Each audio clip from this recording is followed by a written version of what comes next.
Assalamualaikum warahmatullahi wabarakatuh. Nama saya Risti Pratiwi dari Prodi Manajemen dengan NIM 04476977. Sebelumnya saya ucapkan selamat pagi kepada Bapak dosen, yaitu Bapak Rizky dan teman-teman sekelas saya yang saya banggakan. Pertama-tama, marilah kita bersyukur atas kehadiran Allah Subhanahu wa Ta'ala. Berkat rahmatnya kita dapat berkumpul di sini dalam keadaan sehat walafiat. Pada kesempatan kali ini saya akan sedikit membahas mengenai COVID-19 yang sempat menghebohkan dunia.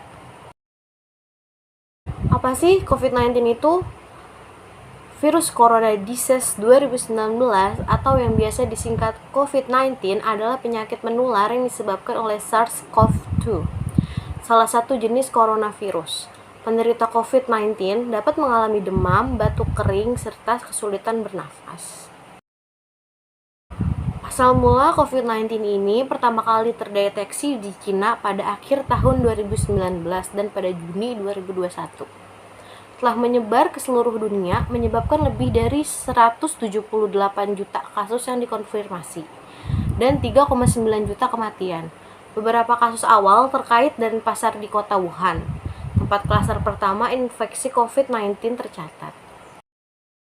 Mengapa COVID bisa terjadi? Apa penyebab dari COVID-19 sih? Sampai saat ini belum diketahui penyebab dari virus corona ini. Tetapi diketahui virus ini disebarkan oleh hewan dan mampu menjangkit dari satu spesies ke spesies lainnya, termasuk manusia. Diketahui virus corona ini berasal dari kota Wuhan di Cina yang muncul pada Desember 2019. Kasus pertama kali adanya COVID-19 di Indonesia yaitu pada hari Senin tanggal 2 Maret 2020.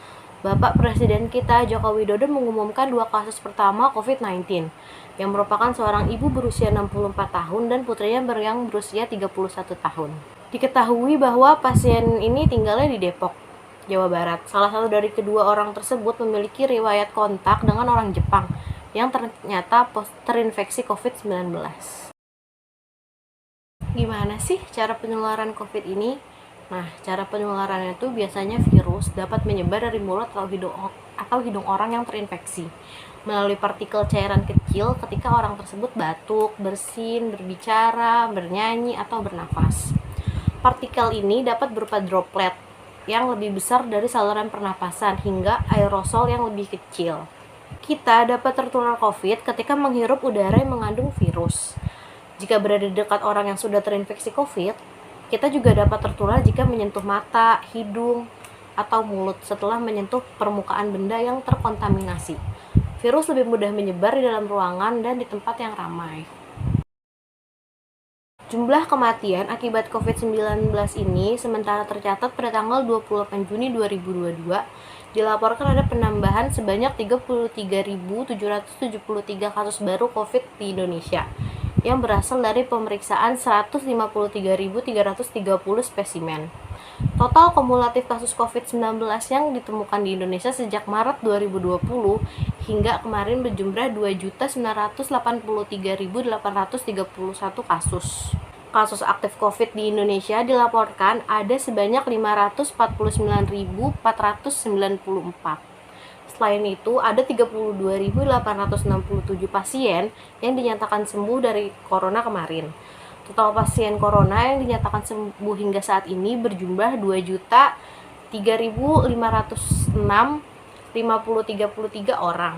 Dengan adanya COVID-19 ini, tidak hanya masyarakat biasa yang meninggal, tetapi banyak juga tenaga medis atau pahlawan-pahlawan di rumah sakit yang meninggal. Yaitu berdasarkan data lapor COVID-19, jumlah tenaga kesehatan di Indonesia meninggal akibat virus corona mencapai 2.087 orang hingga 21 April 2022 pukul 9.36 waktu Indonesia Barat. Dari jumlah tersebut, sebanyak 751 orang atau 35,98% berprofesi sebagai dokter. Kemudian, ada sebanyak 670 perawat yang meninggal akibat virus corona di dalam negeri. Jumlahnya setara dengan 32,10% dari total tenaga kesehatan yang meninggal akibat COVID-19. Lalu, sebanyak 398 bidan di Indonesia dilaporkan gugur akibat COVID-19. Berikutnya, ahli teknologi laboratorium medis atau ATLM dan apoteker yang meninggal akibat virus corona ini, masing-masing sebanyak 51 orang dan 48 orang.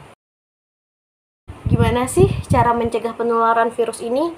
Yang paling umum yaitu kita harus menjaga kesehatan dan kebugaran agar stamina tubuh kita tetap prima dan sistem imunitas kita atau kekebalan tubuhnya meningkat.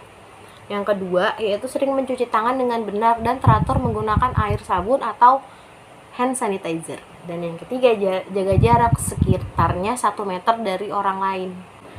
Terima kasih atas perhatian Bapak dosen dan teman-teman semua. Semoga yang saya sampaikan bisa bermanfaat di kemudian hari. Apabila ada salah kata dari saya, mohon maaf sebesar-besarnya. Wabillahi taufiq wal hidayah. Wassalamualaikum warahmatullahi wabarakatuh. Terima kasih.